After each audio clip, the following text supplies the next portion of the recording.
तो Hamas Israel के बीच ceasefire का आज आखिरी दिन है और अगर आज युद्ध विराम बढ़ाने पर कोई सहमति नहीं बनी तो कल से महाविध्वंस का दूसरा दौर शुरू हो जाएगा। लेकिन इस बीच आज की एक और सबसे बड़ी खबर, जहां जो बाइडेन ने आखिर क्यों कहा मैं दुनिया जला दूंगा। हमास के डेप्यूटी चीफ सिनवार की धमकी वॉर जोन में कैसे टेंशन बढ़ाती जा रही है। तमाम बड़ी खबरें, जहां धमकी के बाद इजरायल भी अब चुप बैठने वाला नहीं है और इजरायल ने भी कह दिया है कि अब हमें हमास के खात्मे तक कोई नहीं रोक पाएगा। मतलब साफ है, हमास का अंतकाल नजदीक है। तो अब संघर्ष विराम के 7वें दिन इजरायल के जोरदार हमले को लेकर बड़ी खबरें, जहां यमन में हुती विद्रोहियों के ठिकाने पर हमला और इजरायल ने यमन में हवाई हमले को कैसे दिया अंजाम। तस्वीरें आपके सामने होगी क्योंकि यमन की राजधानी सना में हमले की ये तस्वीर सामने आई है और हुती हथियार गोदाम पर मिसाइल अटैक की ये तस्वीर देखिए। वही इजरायल की बहुत बड़े विध्वंस की तैयारी को लेकर खबरें हैं, जहां पीएम नेतन्याहू की हमास को यह चेतावनी कि हमास को गाजा पट्टी से खत्म करेंगे, हमास के खात्मे तक ऑपरेशंस जारी रहेंगे। और जिस तरीके से लगातार अभी तक ऑपरेशंस को अंजाम दिया गया है, अब युद्ध स्तर पर तैयारी और बढ़ चुकी है, यानी और विध्वंस की ये तैयारी। जहां नेतन्याहू का एक बार फिर से बयान दोहराते हुए कि हमास का खात्मा तय है और हमास को गाजा पट्टी से खत्म कर दिया जाएगा।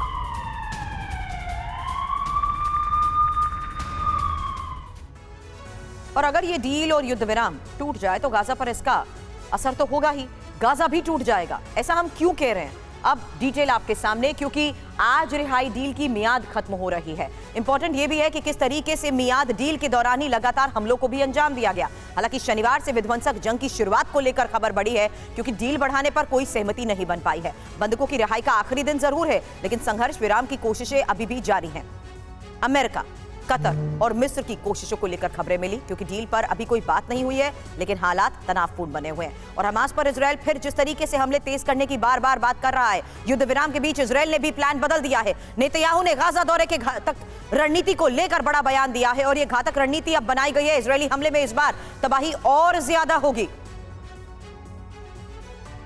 वहीं हमास के डेप्यूटी चीफ याह सिनवार की धमकी को लेकर खबर है, जहां 7 अक्टूबर से घातक हमले की चेतावनी और 7 अक्टूबर एक ड्रेस रिहर्सल थी। सिनवार ने कहा सीजफायर खत्म होने से पहले धमकी दी गई है और इजरायल हमास सीजफायर का जिस तरीके से आज आखिरी दिन है, ये बयान इस बात का भी संकेत है कि किस तरीके से अब युद्ध विराम के बाद हालात और विध्वंसक होते जाएंगे, जिसमें अब हमास के डेप्यूटी चीफ याह सिनवार की ये धमकी ये कहते हुए कि 7 अक्टूबर तो सिर्फ एक ड्रेस रिहर्सल थी, यानी अब सीजफायर के आखिरी दिन के बाद ये साफ संकेत कि अब और विध्वंसक हमलों को अंजाम दिया जाएगा। अब इजरायल के खिलाफ हमास का बड़ा प्लान है, ये तो साफ हो चुका है। लेकिन हम ऐसे ही नहीं कह रहे हैं। हमास के डेप्यूटी चीफ और गाजा में हमास के चीफ कमांडर याह सिनवार के बयान से इजरायल की क्या अब नींद उड़ गई है, क्योंकि सिनवार ने यह साफ कह दिया है कि 7 अक्टूबर का हमला सिर्फ रिहर्सल था। बताते हैं आपको इस बयान के मायने आखिर क्या हैं, लेकिन उससे पहले सिनवार का ये पूरा बयान भी जरा जान लीजिए। और ये जो बयान आपके सामने, जिसके आधार पर हम और विध्वंसक हमले की बात कर रहे हैं, इसमें साफ तौर पर कहा गया कि 7 अक्टूबर के हमले पर सिनवार ने ये जो बयान दिया है, ये कहते हुए कि हमला इजरायल में भविष्य के हमलों की ड्रेस रिहर्सल है। सिनवार का बयान किस तरीके से खतरनाक अंजाम का इशारा कर रहा है, ये समझना भी जरूरी है, क्योंकि क्या युद्ध विराम इजरायल के साथ हमास का धोखा था, ये इस बीच सबसे बड़ा सवाल। और हमास को बड़ी जंगी तैयारी के लिए वक्त भी चाहिए था। क्या इजरायल हमास की चाल में अब फंस चुका है, क्योंकि इजरायल पर 7 अक्टूबर से भी बड़ा हमले की जो चेतावनी दी गई है, धमकी दी गई है, हमास को सीजफायर के दौरान हथियारों की सप्लाई भी मिली है। ये कई बड़े सवाल इस बीच खड़े हो रहे थे, लेकिन जिस याह सिनवार के बयान ने इजरायल से लेकर गाजा तक तहलका मचा रखा है, वो आखिर है कौन? इंफॉर्मेशन वॉल का रुख करते हुए हमास के इसी डेप्यूटी चीफ के बारे में जानकारी आपके सामने, जिसकी उम्र है 61 साल। और सिनवार गाजा पट्टी में हमास को लीड करता है, हमास का प्रमुख है।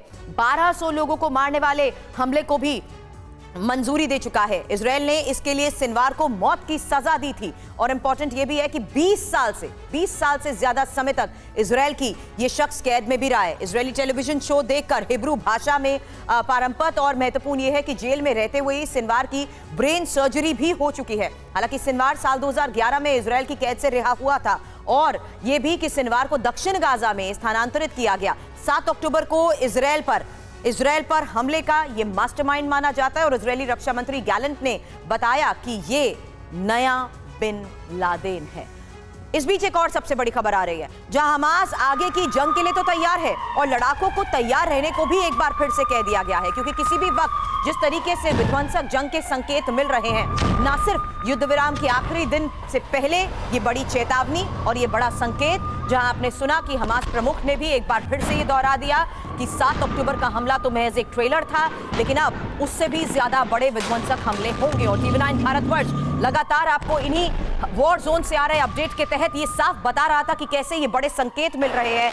न सिर्फ युद्ध विराम के दौरान हमलों को अंजाम दिया गया, बल्कि अब युद्ध विराम की मियाद खत्म होने के दौरान दी जा रही ये चेतावनी भी बहुत बड़ा संकेत है। हालांकि यह सिनवार के बयान पर इसलिए भी यकीन होता है क्योंकि हमास की घातक विंग अल कस्साम ब्रिगेड ने भी बयान जारी कर कह दिया है कि वो इजरायल के साथ फिर से युद्ध शुरू करने के लिए तैयार है। बताते हैं आपको अल कस्साम ब्रिगेड के बारे में। अल कस्साम ब्रिगेड ने नए वॉर प्लान को लेकर आखिर कहा क्या है, क्योंकि हमास की तैयारी विध्वंसक जंग की बारी हम इसलिए कह रहे हैं क्योंकि इजरायल के साथ फिर से युद्ध शुरू करने के लिए तैयारी को लेकर यह बड़ी खबर आई, और यह भी कि आने वाले कुछ घंटों में कभी भी हमलों को अंजाम दिया जा सकता है। हमास के लड़ाके किसी भी संघर्ष के लिए तैयार रहे। फिलिस्तीन लड़ाकों को युद्ध की तैयारी रखनी चाहिए। इजरायल ने कैदी अदला बदली समझौते को भी अब खारिज कर दिया है। हमास के खात्मे पर अमेरिकी विदेश मंत्री एंटनी ब्लिंकन के बयान को लेकर भी इस वक्त एक और सबसे बड़ी खबर है। इजरायल हमास का खात्मा करने में सक्षम है। उत्तरी गाजा में भारी तबाही हुई है और दक्षिण गाजा में उत्तरी गाजा जैसी तबाही ना हो, इसको लेकर ये ब्लिंकन की तरफ से बड़ी बातें कही गई है। तो लगातार मिल रही इन चेतावनी के तहत अमेरिकी विदेश मंत्री एंटनी ब्लिंकन ने भी बता दिया है कि इजरायल हमास का खात्मा करने में सक्षम है। अमेरिकी विदेश मंत्री ब्लिंकन से इजरायल के पीएम नेतन्याहू ने दो टूक कह दिया है कि जब तक वो हमास को खत्म नहीं कर देंगे चुप नहीं बैठेंगे। और नेतन्याहू ने ब्लिंकन को अपनी शपथ भी बता दी है, यानी मतलब साफ है, जंग में अभी और तबाही आनी बाकी है। डिटेल आपके सामने होगी नेतन्याहू की इस सौगंध को लेकर। जो बात उन्होंने कही है कि हर हाल में हमास का खात्मा होगा और हमें कोई नहीं रोक पाएगा, हमास मुक्त होगा गाजा, ये बड़ी बातें अब नेतन्याहू ने एक बार फिर से अमेरिका के सामने रख दी हैं। लेकिन इस बीच ब्लिंकन के सामने इजरायली रक्षा मंत्री योव गैलेंट के ऐलान को लेकर भी बड़ी खबर है, क्योंकि हमास की हार तक जंग जारी रहने की बात कही गई है और सभी बंधकों को रिहा करवा कर ही रहेंगे। जंग में साथ देने के लिए अमेरिका का शुक्रिया भी अदा किया गया है। ईरानी सेना प्रमुख ने अब इजरायल को धमकी दे दी है, 7 अक्टूबर जैसे हमले हुए तो इजरायल मिट जाएगा। 48 घंटे में इजरायल का नामो निशान खत्म। ईरान की तरफ से कहा गया कोई इजरायली अब चैन से नहीं सोता है। मनीषा मेरे सहयोगी इस वक्त हमें ज्वाइन कर चुके हैं। मनीष, युद्ध विराम के आखिरी दिन जिस तरीके से खबरें, चेतावनी, धमकियां मिल रही हैं, ये एक बहुत बड़ा संकेत है। देखिए, 7 अक्टूबर के हमले को लेकर अब ये जग जाहिर है कि ईरान की भूमिका कैसी रही थी, किस तरह से उसने हमास को, हिजबुल्लाह को या हुती को समर्थन दिया था। और अब ईरानी सेना प्रमुख ने जो धमकी दी है, जिसके बारे में लगातार इजराइल भी यही बात कहता है कि ईरान दरअसल इजराइल का अस्तित्व मिटा देना चाहता है।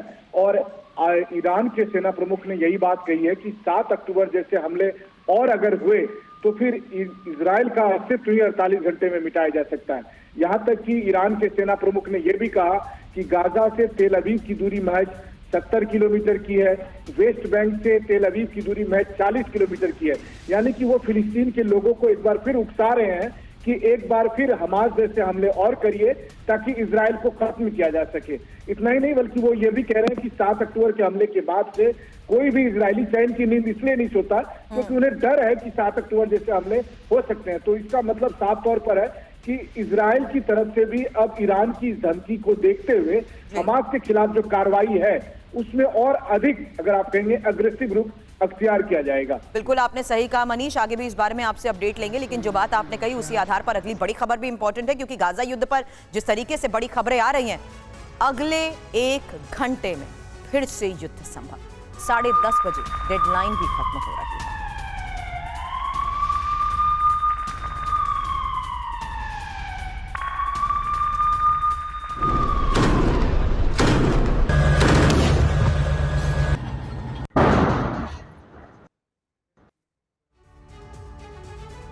और अब एक और सबसे बड़ी खबर, जहां अमेरिकी राष्ट्रपति जो बाइडेन का एक इशारा चर्चाओं में है। जो बाइडेन अमेरिका के कोलोराडो की एक फैक्ट्री में थे। उन्होंने एक बड़ी बात कही। उन्होंने फैक्ट्री के एक वर्कर से न्यूक्लियर ब्रीफकेस की तरफ इशारा करते हुए कहा कि मेरे मरीन न्यूक्लियर ब्रीफकेस को हमेशा लेकर चलते हैं और इसी में दुनिया को उड़ाने का कोड है। बाइडेन ने यह बात हल्के फुल्के अंदाज में कही, लेकिन उनकी ये बात वायरल हो रही है और इसके गहरे मायने भी निकाले जा रहे हैं। अमेरिकी राष्ट्रपति अगर मजाक में भी जो बात कहते हैं उसके गहरे मायने होते हैं। 81 साल के बाइडेन जब ये शब्द बोल रहे थे तब उनके दिमाग में आखिर चल क्या रहा था, इसको डिकोड करने की कोशिश भी की गई है, क्योंकि जिस तरीके से मजाक में ये बड़ा इशारा, परमाणु इशारा दिया गया है, उसी के तहत बाइडेन के टारगेट पर आखिर है कौन, ये इस वक्त एक सबसे बड़ा सवाल है। क्योंकि अब मध्य पूर्व के हालात अमेरिका को परमाणु धमकी पर मजबूर करते हैं। रूस यूक्रेन युद्ध से यूरोप का संकट अमेरिका के लिए चुनौती है। चीन रूस का गठजोड़ भी अमेरिकी बादशाहत के लिए खतरा है। बाइडेन की बातों के मायने भी समझ लीजिए, क्योंकि विरोधियों को बाइडेन की तरफ से ये संदेश मिल रहा है। मजाक मजाक में कूटनीतिक चाल चल रहे हैं। घरेलू मोर्चे पर डोनाल्ड ट्रंप की चुनौती को कम करने की ये कोशिश भी मानी जा सकती है। अब हमास इजराइल और डोनेत्स्क के जंगी मैदान में सुखोई फाइटर जेट को लेकर खबर, जहां Su-25 से यूक्रेनी सैन्य ठिकानों पर बमबारी हुई है। आपको बता दें, रूसी रक्षा मंत्रालय ने वीडियो जारी किया है।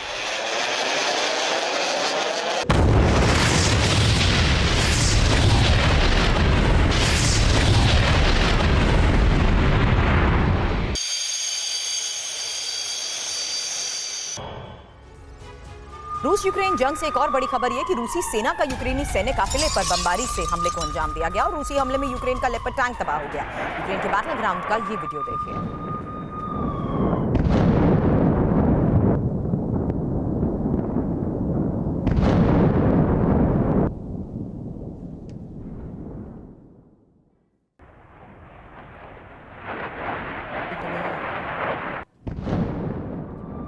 और अवदिव्का में यूक्रेन के पलटवार को लेकर खबर है, जहां रूस की चलती टैंक को कैसे निशाना बनाया गया देखिए, क्योंकि यूक्रेनी हमले में रूसी टैंक तबाह हो गया।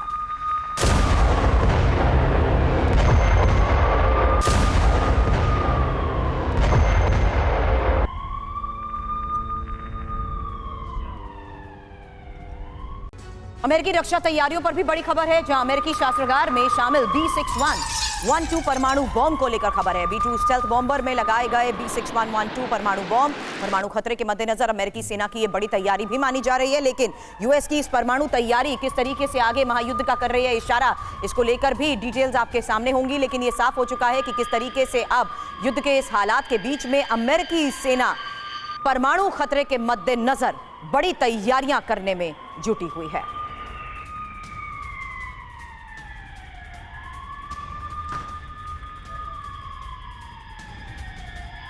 तो B6112 न्यूक्लियर बॉम्ब आखिर कितने घातक हैं, इसके बारे में आपके सामने इंफॉर्मेशन होगी, क्योंकि B2 बॉम्बर में लगाए गए B6112 बॉम्ब को लेकर ये खबरें मिल रही हैं। और परमाणु खतरे के मद्देनजर अमेरिका की इस तैयारी का मतलब है क्या, ये जानना और समझना जरूरी है कि आखिर B6112 न्यूक्लियर बॉम्ब इतना घातक क्यों है।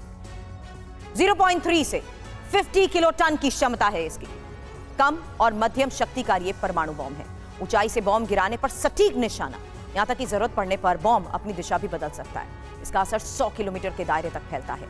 और B2 बॉम्बर में B6112 बॉम्ब आखिर क्यों लगाए जाते हैं, ये भी जान लीजिए, क्योंकि लंबी दूरी तक मार करने वाला ये हैवी स्ट्रैटेजिक बॉम्बर है। कुल वजन करीब 90,000 किलो तक है। 1010 किलोमीटर प्रति घंटे की रफ्तार से ये उड़ान भरता है। रडार से पकड़ना भी इसे बेहद मुश्किल है। और इसी परमाणु खतरे को देखते हुए, यूएस की इस तैयारी को देखते हुए ये खबर बड़ी। भीषण जंग के बीच पुतिन के करीबी की चेतावनी को लेकर अगली बड़ी खबर, जहां व्लादिमीर सोलोवियोव ने यह धमकी दी है और तीसरे विश्व युद्ध की धमकी मिल रही है। यानी वर्ल्ड वॉर 3 हुआ तो यूरोप का अस्तित्व ही खत्म हो जाएगा। पुतिन के करीबी युद्ध के हालात में अब यूरोप के खात्मे की बात क्यों कर रहे हैं, वर्ल्ड वॉर 3 की बात आखिर क्यों कर रहे हैं, क्योंकि अभी तक जिस तरीके से न्यूक्लियर खतरे को देखते हुए चेतावनियां दी जा रही थी, आज के इस हालात में वर्ल्ड वॉर 3 की बात कही जा रही है। और उन्हीं न्यूक्लियर तैयारियों पर जिस तरीके से खबरें आ रही हैं, न सिर्फ न्यूक्लियर तैयारी के बड़े संकेत पुतिन की तरफ से मिल चुके हैं, बल्कि परमाणु खतरे को देखते हुए यूएस की तैयारी आखिर क्या है, उसको लेकर भी अभी हमने आपको खबर दिखाई। लेकिन अब तीसरे विश्व युद्ध की इस धमकी का मतलब क्या है, जहां वर्ल्ड वॉर 3 हुआ तो यूरोप का अस्तित्व खत्म हो जाएगा, ये बात कही जा रही है। भीषण जंग के बीच रूस के उप विदेश मंत्री का ये बड़ा बयान है। डिटेल आपके सामने, क्योंकि सीजफायर को लेकर बोले रूसी उप विदेश मंत्री सरगेई रायाबकोव। 2024 में भी युद्ध विराम की उम्मीद नहीं, 2024 में भी जंग जारी रहेगी। यानी तैयारी पूरी है, रूस हर स्तर पर तैयार है और यही वजह है कि अब 2024 में भी जंग की बात कही जा रही है। यराबकोव ने आखिर कहा क्या है? उन्होंने कहा कि 2024 में भी ये जंग जारी रहेगी, युद्ध विराम की कोई संभावना नहीं है। पश्चिमी समर्थकों का रुख मॉस्को को स्वीकार ही नहीं है। अमेरिका और नेटो मिलकर युद्ध को भड़का रहे हैं। बैटल ग्राउंड में यूक्रेन को कोई सफलता नहीं हासिल हो रही और बड़ी वजह भी यह है कि यूक्रेन की कोई शर्त वो मंजूर नहीं कर रहे हैं। रूस किसी हाल में पीछे हटने को तैयार नहीं है। रूस किसी भी हाल में सैन्य अभियान को भी पूरा करके ही रहेगा। अब जेलेंस्की के एक शांति फॉर्मूले को लेकर जिस तरीके से खबरें सामने आई थी, उसी के बारे में डिटेल आपके सामने, क्योंकि सारे कब्जाए हुए इलाकों को रूस वापस करे, ये बात कही गई। 2014 से पहले की सीमाओं पर फिर से नियंत्रण की बात कही। रूस जंग में यूक्रेन को नुकसान की क्षतिपूर्ति करे। हालांकि आगे क्या, युद्ध और लंबा चला तो वर्ल्ड वॉर का खतरा भी बढ़ता ही रहेगा। परमाणु हथियारों के इस्तेमाल की आशंका बढ़ रही है। यूरोप की अर्थव्यवस्था तबाह हो सकती है। यहां तक कि यूरोप के पिछले युद्ध की तरह ये युद्ध भी कई साल तक चल सकता है। और डोनेट्स्क के कई इलाकों में भीषण हमले को लेकर एक और खबर आई है, जहां रूस ने यूक्रेनी इलाकों को टारगेट किया है। हमले का ये वीडियो देखिए। रूसी हमले में कई इलाके धुआं-धुआं हो चुके हैं। और अब एक और वॉर फ्रंट का सीधे हम रुख कर रहे हैं, क्योंकि सीज फायर खत्म होने से पहले हमले को लेकर अब खबर आ रही है। गाजा इजराइल युद्ध के इस वॉर फ्रंट से यह खबर है। गाजा से इजराइल पर रॉकेट दागा गया है। तो एक और ऐसा वॉर फ्रंट जहां पर लगातार हालात बिगड़ते जा रहे हैं और अब आने वाला ये वक्त सबसे ज्यादा महत्वपूर्ण है, क्योंकि अगले कुछ घंटों में फिर से विध्वंसक युद्ध को लेकर, विध्वंसक वार को लेकर बड़ी चेतावनियां दी गई हैं। जहां सीज फायर खत्म होने से पहले हमले हुए हैं, सीज फायर खत्म होते ही विध्वंसक वार होंगे और गाजा से इजराइल पर अब रॉकेट दागा गया।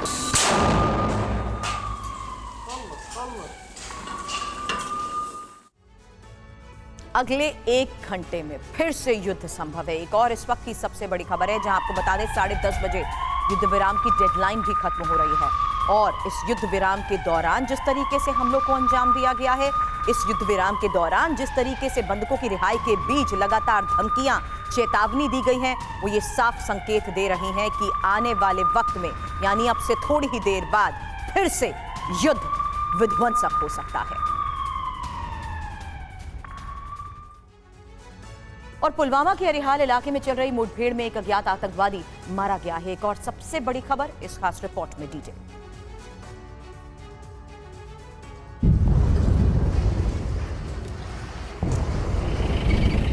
जम्मू कश्मीर के पुलवामा में सुरक्षा बलों और आतंकवादियों के बीच मुठभेड़ जारी है। कल से जारी सुरक्षा बलों और आतंकवादियों की इस मुठभेड़ में एक आतंकी के मारे जाने की खबर है। बताया जाता है कि मारा गया आतंकी कैफियत आयुब है। ये अक्टूबर 2023 में लश्कर-ए-तौयबा आतंकी संगठन में शामिल हुआ था। अधिकारियों के मुताबिक जिले के अरिहाल इलाके की न्यू कॉलोनी में सुरक्षा बलों को आतंकियों के छिपे होने की खबर लगी। सर्च ऑपरेशन के बाद आतंकवादियों ने गोलीबारी शुरू कर दी।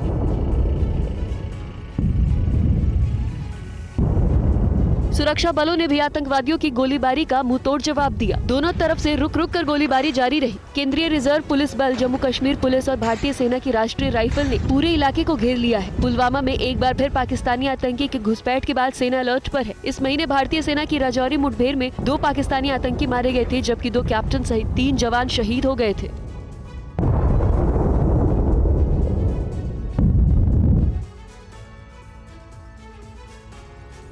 और चीन में फैली सांस की बीमारी को लेकर भारत अलर्ट है। कई राज्यों में एडवाइजरी भी जारी की गई और इस बीच दिल्ली के स्वास्थ्य मंत्री सौरभ भारद्वाज ने कहा कि जल्द ही मल्टीप्लेक्स पीसीआर जांच भी शुरू कर दी जाएगी। उत्तरी चीन में इन दिनों बच्चों में सांस संबंधी बीमारी बढ़ रही है। इस बीच दिल्ली के स्वास्थ्य मंत्री सौरभ भारद्वाज ने कहा है कि किसी भी नए रोगाणु का पता लगाने के लिए राजीव गांधी अस्पताल और चाचा नेहरू बाल चिकित्सालय में मल्टीप्लेक्स पीसीआर परीक्षण शुरू किए जाएंगे। उन्होंने लोगों से अपील की है कि इससे घबराने की जरूरत नहीं है। भारद्वाज ने अस्पतालों की तैयारियों की समीक्षा की और ऐसे मामलों में बच्चों को दी जाने वाली एंटीवायरल दवा को खरीदने का भी निर्देश जारी किया है। भारद्वाज ने कहा कि केंद्र सरकार की सलाह के बाद सरकार के विशेषज्ञों के साथ बैठक की। वे स्थिति पर नजर रखे हुए हैं। अब तक किसी नए रोगाणु का पता नहीं चला है। लक्षणों के साथ भर्ती किए गए बच्चों पर ब्रांड स्पेक्ट्रम परीक्षण करने का निर्देश दिया गया है। दिल्ली सरकार ने अस्पतालों को सतर्क रहने और कोविड प्रोटोकॉल के तहत सभी तैयारियां करने को कहा है। डॉक्टर्स के हवाले भारद्वाज ने कहा है कि जनवरी में खांसी, इन्फ्लुएंजा संक्रमण में वृद्धि देखी जाती है, लेकिन इससे चीन के संक्रमण का कोई लेना देना नहीं है।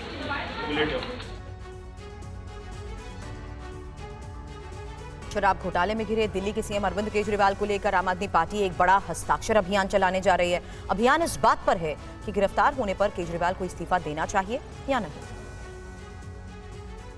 आम आदमी पार्टी को इस बात की पूरी आशंका है कि सीएम अरविंद केजरीवाल को भी जेल जाना पड़ सकता है। आशंका को तब और बल मिला जब पार्टी की दिल्ली इकाई के संयोजक गोपाल राय ने कहा कि पार्टी लोगों से इस बारे में प्रतिक्रिया लेने के लिए 1 से 20 दिसंबर तक हस्ताक्षर अभियान चलाएगी। गोपाल राय ने कहा कि अगर भारतीय जनता पार्टी साजिश के तहत अरविंद केजरीवाल को गिरफ्तार कराती है तो मुख्यमंत्री को पद से इस्तीफा देना चाहिए या नहीं। मैं भी केजरीवाल अभियान के तहत पार्टी कार्यकर्ता राज्य भर के सभी 2600 मतदान केंद्रों पर लोगों के हस्ताक्षर लेने के लिए पर्ची लेकर जाएंगे और इस बारे में उनकी राय मांगी जाएगी। दिल्ली के लोगों की जो राय होगी उसके अनुसार आगे काम किया जाएगा।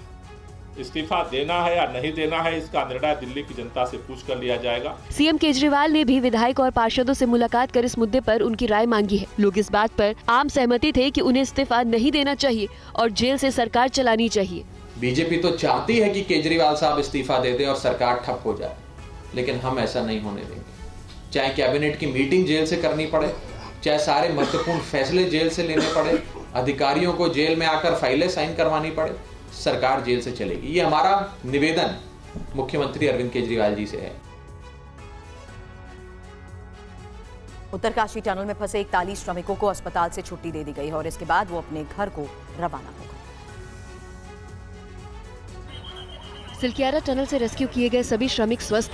ऋषिकेश के एम्स प्रशासन ने जारी मेडिकल बुलेटिन में इस बात की जानकारी दी है, जिसके बाद श्रमिकों की घर वापसी शुरू हो गई है। श्रमिकों को बसों से सम्मान के साथ रवाना किया गया।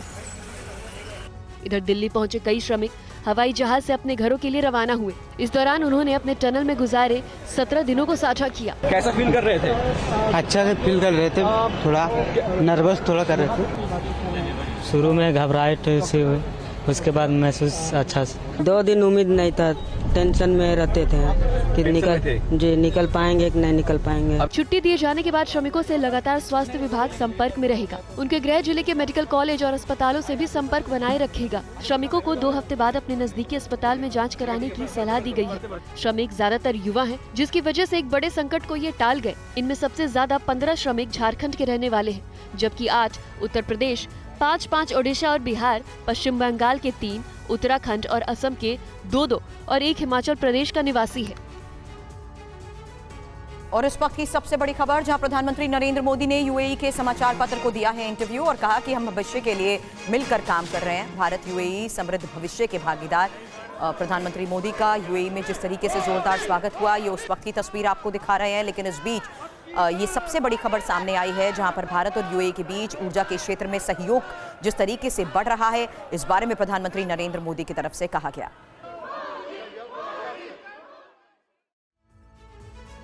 प्रधानमंत्री मोदी को अपने बीच पाकर यूएई में प्रवासी भारतीय बेहद खुश हैं।